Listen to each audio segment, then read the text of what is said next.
Global distribution system GDS fare in ticketing course. अगर आप IATA उफ्ता global distribution system GDS fare in ticketing course के हवाले से जानना चाह रहे हैं तो ये वीडियो आपके लिए है। चलिए स्टार्ट करते हैं।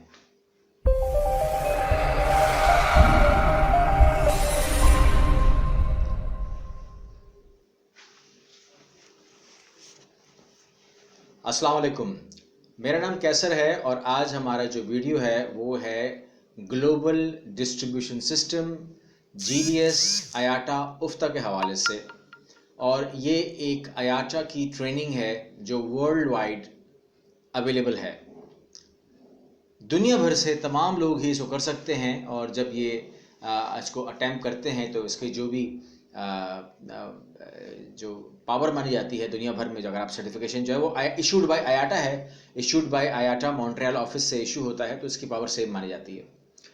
इसके अंदर क्या क्या कंटेंट है, कौन कर सकता है, कैसे कर सकता है, तो इसके थोड़ी सी बात कर लें।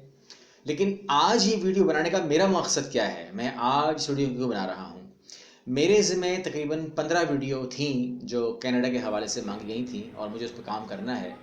लेकिन वो तमाम प्रोजेक्ट रोक करके, तमाम मामलात रोक करके अगर मैं इस पर बात कर रहा हूँ तो उसकी रीज़न ये है कि एक तो ये हमारी वीडियो नंबर 186 है। लेकिन ये बड़ी बात नहीं है कि मैं इस बात पे ये वीडियो बना रहा हूँ कि ये 186 है, बल्कि मैं इस बात बना रहा हूँ कि मुझे खुद IATA किए हुए आज पूरे 20 साल हो गए। मैंने अगस्त 1999 में, जो आप स्क्रीन पर भी मेरा सर्टिफिकेट देख रहे हैं, तो आज मुझको अल्हम्दुलिल्लाह इस इंडस्ट्री में तकरीबन 23 साल हो गए। उसमें से जो मैंने ये सर्टिफिकेट हासिल किया था आज से 20 साल पहले किया था।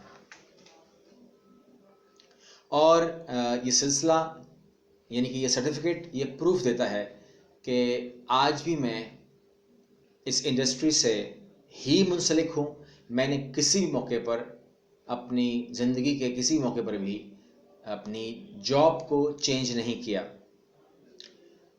कहने का मतलब ये है कि इसका मतलब ये हुआ कि कहीं ना कहीं मेरी सेटिस्फैक्शन ही रही होगी जो मैंने इस फील्ड को स्विच नहीं किया। तो लिहाजा इसी वजह से इस मेरे लिए एक जो एजाज़ है कि मुझे 20 साल IATA उफ्ता किए हो गए, तो मैं आज इंतहाई ईमानदारी के साथ आप लोगों को चंद कोर्सेज़ के हवाले से जो है मैं गाइड कर सकता हूँ। उसमें सबसे पहला कोर्स वही है जो मैंने आज से 20 साल पहले किया था, GDS फेयर एंड टिकटिंग। और आने वाली वीडियोज़ में मैं जो भी ख़ास कोर्सेज़ आप लोगों के लिए हो सकते हैं वो मैं आप लोगों से शेयर कर लूँगा, तो आने वाली वीडियोज़ में आप उसको फॉलो कर सकते हैं। इसके लिए आपको करना खाली ये है बस कि जो आने वाली वीडियोज़ हैं वो मेरे लिए भी और आपके लिए भी ख़ास हैं, मुझे मालूम है। वो जो 186 वीडियोज़ हैं वो भी ख़ास हैं, लेकिन आने वाली वीडियोज़ में जो काम है वो जो मैं देख रहा हूँ, जिस पे काम किया गया है, मेहनत की गई है, वो इंतहाई ख़ास है। तो आप लोगों को करना बस खाली ये है कि सब्सक्राइब करना है चैनल को और जो बेल नोटिफिकेशन है उसको ज़रूर क्लिक करना है, क्योंकि आप कहते हैं हम सब्सक्राइबर तो हैं मगर वीडियो नहीं मिली आपकी। तो लिहाजा अगर आप ये कर लेंगे तो फिर आपको दोबारा से किसी ऐसी बात की ज़रूरत नहीं पड़ेगी। चलिए शुरू करते हैं। GDS global fair and ticketing course कौन कर सकता है जी? वो कर सकते हैं जिन लोगों ने कोई अपने मुल्क में या अपने शहर में कोई अपना कोर्स कर रखा है, जिसके लिए वो लोग ट्रैवल एजेंसी या एयरलाइन ज्वाइन कर सकते हैं या वो कर चुके हैं। वो लोग एलिजिबल हैं ये कोर्स करने के लिए, क्योंकि आपको बेसिक्स का पता होना चाहिए, आपको लैंग्वेज का पता होना चाहिए, कमांड्स हैं, जो भी हमारी एंट्रीज़ हैं, वो तमाम चीज़ें, आपको लैंग्वेज है ये आपको पता होना चाहिए और जो बेसिक्स चीज़ें उसको पता होनी चाहिए। फिर ये बात चली जाती है फर्दर आगे, जब हम बात करते हैं GDS fair and ticketing IATA course की, तो ये बात चली जाती है आगे। आगे से मुराद ये है कि आगे आपको इसमें जो चीज़ें कवर होती हैं वो अब मैं आपसे डिस्कस कर लूँ कि इसके बारे में IATA क्या कहता है। ये आप देख भी रहे हैं कि यहाँ पर जो कोर्स है ये तकरीबन 3 पैटर्न में अवेलेबल है। ये एमेडियस GDS के साथ अवेलेबल है, ये गैलीलियो के साथ अवेलेबल है और ये सेबर के साथ अवेलेबल है। तो आप किसी भी फॉर्मेट में इस कोर्स को ले सकते हैं। GDS अमीडियस हो या अबैकस हो या सेबर, उसे फ़र्क नहीं पड़ता। इस कोर्स के अंदर तकरीबन 30% 35% ही GDS आपको मिलेगा, और लेकिन वो है कंप्लीट, लेकिन मिलेगा, और फेयर एंड टिकटिंग के ऊपर बेस करता होगा और माइलेज प्रिंसिपल को दिखाता होगा। बस बात करनी है, और आपसे गुजारिश ये है कि इसको कंप्लीट देखिएगा, क्योंकि ताकि आपकी जो कंसर्न है regarding art of the courses, बहुत सारे लोगों के कंसर्न्स हैं, बहुत सारे क्वेश्चंस करते हैं, और मेरे लिए पॉसिबल नहीं है कि मैं चाहता हूं कि मैं व्हाट्सएप के ऊपर आपको समझाऊं या ब्रीफ करूं या कंप्लीट इन्फॉर्मेशन दूं, लेकिन आप समझ सकते हैं कि जिस तरीके से मैं आपको अभी दे रहा हूं, तो ये वीडियो आप इसको अभी पूरा ले लेंगे तो आपके सामने तमाम चीज़ें, पिक्चर ब्लैक एंड वाइट हो जाएगी। चलिए इसको आगे बढ़ाते हैं, देखते हैं इसमें हमारे लिए क्या है, कैसे करना है, कौन लोग कर सकते हैं। लेकिन मैंने बात आपसे जो की कि आप गैलीलियो में लें, इसको एमेडियस में लें या सेबर में लें, तो इससे कोई फ़र्क नहीं पड़ता, क्योंकि अगर किसी को एक GDS समझ में आ जाए तो बाकी GDS को सीखने की ज़रूरत नहीं पड़ती। थोड़ी बहुत कमांड्स में फ़र्क होता है, वो आप कर सकते हैं, बट ओवरऑल जो कोर्स है, जो उसकी बेसिक आउटलाइन है, वो नॉर्मली 65% सेम ही रहती है। चलिए आगे बढ़ते हैं जनाब, इसमें और क्या है। इसके बारे में कहा जाता है कि जी ये this is interactive e-learning course will teach you how to price journey for all types of fares using the Galileo Global Distribution System or Amadeus or Abacus. You will have hands-on practice using the interactive global distribution system simulation tools which help you analyze GDS display relevant to mileage system pricing, read, interpret and apply mileage and routing fare rules and issue ticket. The simulation training is supported by an attractive workbook and reference notes on GDS commands, map, keys, journey, pricing, term and conditions. कहने का मतलब ये है कि ये तमाम चीज़ें जो हैं ये हमें इस सिस्टम के तहत होती हैं, और सिस्टम ये होता है कि जब आप इसके अंदर अप्लाई कर लेते हैं तो आप लोगों के पास जो कोर्स आ जाता है वो हम कहते हैं वो e-learning बेस के ऊपर है, जैसे कि आपने भी सुन लिया। और फर्दर ये है कि ये आपको एक बाकायदा एक ईमेल के ज़रिए कंफर्मेशन आ जाती है, और ईमेल के ज़रिए ही आपके पास ID पासवर्ड आ जाते हैं, और आप अपने किसी भी सिस्टम से उस ईमेल और अपनी ID के साथ आप उसको यूज़ कर सकते हैं, आप अपना पासवर्ड चेंज कर सकते हैं। और ये पूरा कोर्स जब चलता है, जिसके बारे में कहा गया है कि ये कोर्स 50 घंटे में कंप्लीट हो जाता है, नॉर्मली 60 घंटे में हो जाए तो प्रॉब्लम नहीं है, मगर 50 घंटे में कंप्लीट हो जाता है। तो कहने का मतलब ये है कि इसके साथ जो चलता है, एक तो आप कोर्स करेंगे, आपके पास कंप्यूटर होना चाहिए, ये मोबाइल पे मुनासिब नहीं है। नंबर 2, आपके पास बाकायदा एक वर्कबुक जो है, जो आपके पास आई है इस कोर्स के अंदर, जब आपने ID पासवर्ड डाला था तो आपके सामने जो पिक्चर आई है उसमें से अपने ये जो वर्कबुक है ये आपने डाउनलोड करनी है, और उसको अपने किसी भी शॉप से उसको आप वर्कबुक की शक्ल दे दें। जब वो हो जाएगा तो right from first page last page, day to day, time to time, वो होता ये रहेगा कि वो फिल होती जाएगी। यानी कि इनके worksheet number 1, 2, 3, 13, 20th, 50th, 60th चलती रहेगी। और ये नहीं है कि आप वर्कशीट 1 आज कंप्लीट करेंगे तो आज ही सारी वर्कशीट 1 कंप्लीट हो जाएगी, ऐसा नहीं होगा। कोर्स कंप्लीट होने पर वर्कशीट कंप्लीट होगी, यानी कि जितने भी टॉपिक्स उसके अंदर हैं, यानी कि अगर वो मैप डायग्राम के ऊपर बात कर रहा है, फॉर एग्जांपल, अब अगर वो मैप डायग्राम के ऊपर बात कर रहा है तो वो तमाम वर्कशीट की जो डायग्राम्स हैं उस पर बात करेगा, आपको वो वर्कशीट पेज 1 से लास्ट तक ले जाएगा। उसके बाद वो बात करेगा कि ओरिजिन होता है, डेस्टिनेशन होता है, FCP एंड ऑल दैट, तो वो आपको स्टेप बाय स्टेप लेके जाएगा। फिर फार्मूलाज लगते हैं, आगे मैं उन फार्मूलाज पर बात कर रहा हूँ ताकि आपको एग्जैक्टली आइडिया हो जाए कि इस कोर्स के अंदर है एक्चुअली क्या। आगे बढ़ते हैं जी, आगे इसमें क्या है, तो आगे जब हम इसके अंदर बढ़ते हैं तो हमारे सामने जो कोर्स का फॉर्मेट है उसके बारे में बात होती है, और व्हाट यू विल लर्न, जो मेन बात है वो ये है कि व्हाट विल यू लर्न। तो up completing this course you will have skill for analyze GDS display relevant to mileage system pricing, identify and price different type of journeys, read, interpret and apply mileage and routing fare rules, issue ticket, यहाँ तक हमको जो बताया जा रहा है कि ये आप सीखेंगे। आगे कहता है, जो इसकी की टॉपिक्स हैं वो हैं introduction to airfare, analysing itineraries and retrieving fares from GDS, limitation on indirect travel, side trip and surface sectors, return trip in different class of service and alternative fare breakpoint, lowest combination, round trip and round the world journeys and class difference। यानी कि इसके अंदर आपको जो सबसे ज़रूरी बात यह है कि माइलेज प्रिंसिपल से आगाही होती है कि हमारा जो डोमेस्टिक है वो सेक्टर बेस्ड ट्रैवलिंग कराता है, और जो हमारा इंटरनेशनल है वो माइलेज बेस्ड ट्रैवलिंग कराता है। माइलेज बेस्ड से मुराद ये है कि जिस तरीके से आपने कभी ट्रैवलिंग की होगी उबर करीम से, उबर करीम में होता यह है कि जब आप कहीं भी ट्रैवल करते हैं ईस्ट वेस्ट नॉर्थ साउथ, वो आपकी ट्रैवलिंग का नाम नहीं पूछता, वो आपके माइलेज काउंट करता है और माइलेज की बेस पर ही फेयर बनता है। तो एक तो बता दिया कि हम आपको माइलेज प्रिंसिपल से आगाही देंगे ताकि जब इंटरनेशनल ट्रैवलिंग की जो माइलेज प्रिंसिपल है उसके ऊपर बेस करता हुआ ये एक न्यूट्रल निज़ाम दिया गया है, ताकि आप लोगों को शिकायत का मौका न मिले कि लंदन से पेरिस का फेयर इतना क्यों है जबकि कराची से दुबई का फेयर इतना क्यों है। ये डिपेंड करता है कि लंदन से पेरिस नहीं, ये डिपेंड करता है माइलेजेस पे, और माइलेज के अंदर आपको वास्ता पड़ेगा TPM से, यानी कि टिकटेड पॉइंट माइलेजेस, आपको वास्ता पड़ेगा MPM से, यानी कि मैक्सिमम परमिट माइलेजेस। उनको आप कंपेयर करेंगे। MPM आपको आयाटा ने 20% एक्सेस करके दिए हैं असल सफ़र से, जो कि TPM एक्चुअल होते हैं, एक्चुअल सफ़र होता है।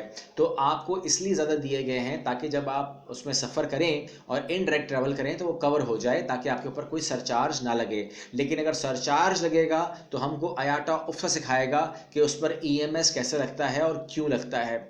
हमको आयाटा उफ्ता बताएगा कि उसके अंदर EMA लगता है तो कैसे लगता है, क्यों लगता है। ये तमाम चीज़ें हमें वहाँ से सीखनी हैं और हमें सीखने को मिलती हैं, यानी कि हमारी पूरी बेस बनाता है ये कोर्स, हमें अंदर से मजबूत करता है। आप कह सकते हैं कि एक टिकटिंग स्टाफ को अंदर से कंसल्टेंट बना देता है टिकटिंग के हवाले से, क्योंकि उसकी मैप के ऊपर कमांड आती है, क्योंकि वो जो मैंने आपको जिक्र किया पहला टॉपिक ही डायग्राम के ऊपर है, तो डायग्राम जो है वो मैप रीडिंग के हवाले से ही हो सकता है, वैसे नहीं हो सकता। वो कहते हैं कि जब भी आपने कोई आइटनरी देनी है, जवाब देना है किसी को, अगर आपने कोई रूटिंग फाइनलाइज करनी है तो सबसे पहला काम यह है कि आप उसकी डायग्राम बनाएं। ये काम मार्केट में नहीं होता, यस नहीं होता, लेकिन क्वाइट फ्रेंकली होना तो चाहिए, क्योंकि जितना काम आप बेहतर अंदाज में करते हैं उसी बेहतर अंदाज का जवाब आता है।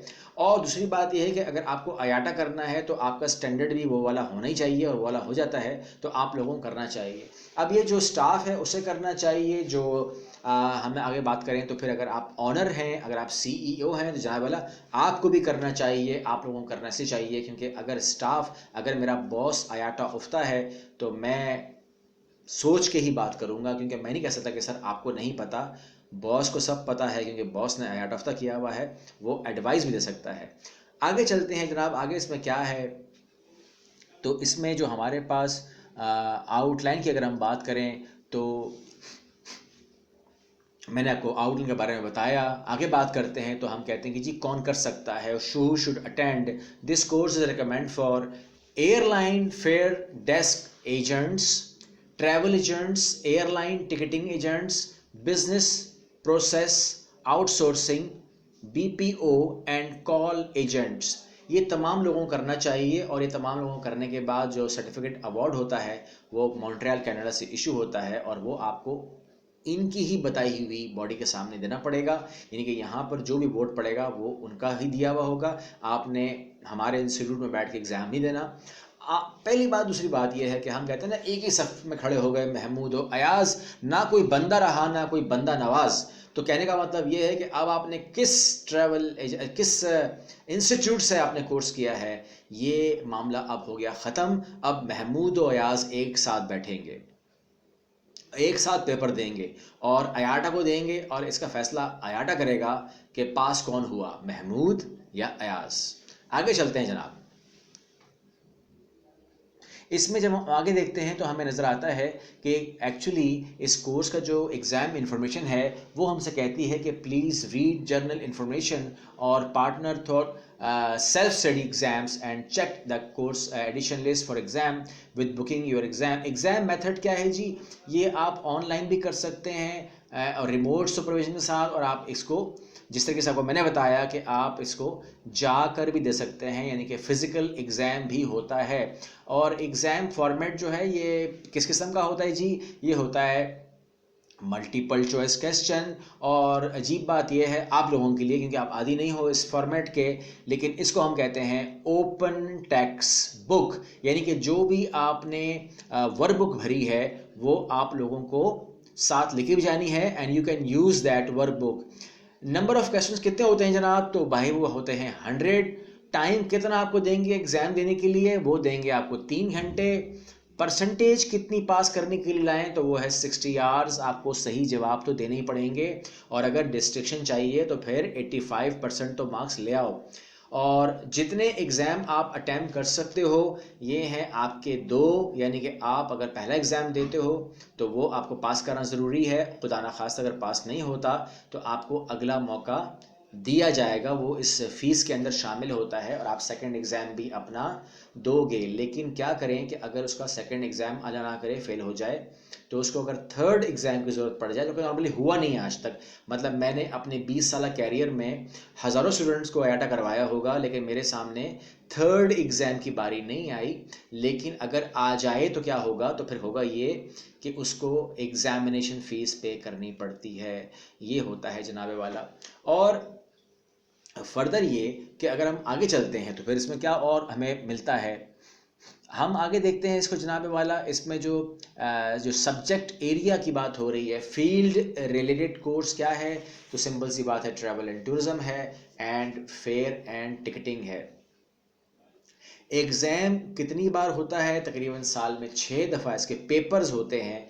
और आप मुझसे पूछते हैं कि जनाबे वाला इसकी जो पेपर होते हैं उसकी तैयारी कितने अरसे में होती है, तो तकरीबन अगर आप डेली पढ़ने वाले स्टूडेंट हैं तो आप 2 महीने में इसको कंप्लीट करेंगे तैयारी को। और अगर आप अल्टरनेट डेज में पढ़ते हैं तो फिर आप 2 महीने में इसको कंप्लीट करेंगे। तकरीबन 50 घंटे आपको बहरहाल पूरे करने हैं, और तकरीबन 1 महीने में बच्चा 25 घंटे तक आराम से सुकून से बगैर किसी स्ट्रेस के पढ़ सकता है। 50 घंटे भी पढ़ सकता है, मगर उसके लिए उसको कम से कम 2 घंटे डेली पढ़ना पड़ेगा, और जो कि मुश्किल नहीं है। लेकिन थोड़ा सा मैं बता दूं आपको, इतना कोई इंटरेस्टिंग कोर्स नहीं है ये कि आप, मैं बोला आपको मज़ा आ जाएगा, तो मज़ा नहीं आएगा पढ़ते हुए, बिकॉज इसके अंदर जो चीज़ें हैं वो प्रॉब्लम ये है कि जब आप अपनी फील्ड में काम कर रहे होते हैं, ट्रैवल एजेंट होते हैं या एयरलाइनर होते हैं, और आप मुझसे बात करते हैं इस मौजू पे कि सर ये जो बातें हो रही हैं वो तो यहाँ पे यूँ हो रही हैं और वहाँ पे तो ये हो रहा है, तमाम बातें एग्री। मगर मसला ये कि मैं हूँ दरमियान में। एक तरफ हैं आप एयरलाइन के स्टाफ, एक तरफ हैं आप ट्रैवल एजेंसी के स्टाफ, एक तरफ आप हैं स्टूडेंट, दूसरी तरफ जो है आयाटा है। अब मुझे दोनों को देखना है। अब जो आयाटा है, आयाटा कहता है कि जी आपको प्राइसिंग सीखनी है, आपको माइलेज प्रिंसिपल सीखना है, आपको ये तमाम बेसिक्स आनी चाहिए, आपको ये फ़ायदा देगी, तो हमें इनकी बात सुन के माननी है, क्योंकि ज़रूरत तो है इस बात की। हमें भी हमारे सीनियर्स ने यही कहा था कि करना पड़ेगा। उनकी बात अल्हम्दुलिल्लाह मानकर आज 20 साल आयाटा को किए हुए हो गए, 23 साल इस फील्ड में हो गए, सेटिस्फेक्शन है तो हूँ। तो लिहाजा आप लोगों को भी अगर अपनी जॉब प्रेफरेंस देनी है, यानी कि आप कहते हैं कि सर मैं जब जाता हूँ तो मेरे कंपटीशन हाई रहता है, तो अगर आपको जॉब प्रेफरेंस बनानी है तो you have to be IATA of the qualified. तभी आपको एयरलाइन सीरियस लेती है, तभी आपको एजेंसी बाज़ औक़ात मजबूरन भी पिक कर लेती है। यानी कि आप एक्चुअली थोड़े से वीक होते हैं, आप इतने ज़्यादा स्ट्रांग नहीं होते हैं, लेकिन होता ये है कि अगर आप लोग आयाटा किए हुए होते हैं तो इंटरनेशनल मार्केट के अंदर आपको ये प्रूफ नहीं करना पड़ता कि मैंने कहाँ से कोर्स किया है, वो कितना ऑथेंटिक है और कितना अच्छा इदारा था, सर ने हमें अच्छा पढ़ाया बुरा पढ़ाया वगैरह वगैरह वगैरह, या मैंने सर्टिफिकेट अवॉर्डेड मुझे हुआ है, मैंने इसको अर्न किया है, या मैंने इसको पैसे देकर ख़रीदा है। ये बातें नहीं होती हैं जब आप आयाटा से क्वालिफाइड होते हैं। तो अगर आपको इस फील्ड में रहना है और आपको इस फील्ड को ज्वाइन करना है विद ऑल मीन्स, तो फिर आपको आयाटा तक करना चाहिए। और अगर आप जस्ट नॉलेज के लिए आए हो और आप समझते हो कि आपको किसी भी टाइम किसी भी जो फील्ड में जॉब मिल जाए आप छोड़ दोगे, तो फिर आपको नहीं करना चाहिए। आई होप कि आपको आयाटा of the GDS global distribution system के हवाले से हेल्प मिली होगी इस वीडियो से। अगर फिर भी कोई सवाल है या मैं बताना भूल गया तो आप कमेंट बॉक्स के अंदर कमेंट कर दीजिए, मैं वो जवाब भी दे दूंगा। मुझे आप कांटेक्ट कर सकते हैं इस हवाले से, मैं आपको मज़ीद डिटेल दे सकता हूँ। आई होप कि अभी भी आपको समझ में आ गया होगा। अल्लाह हाफिज़।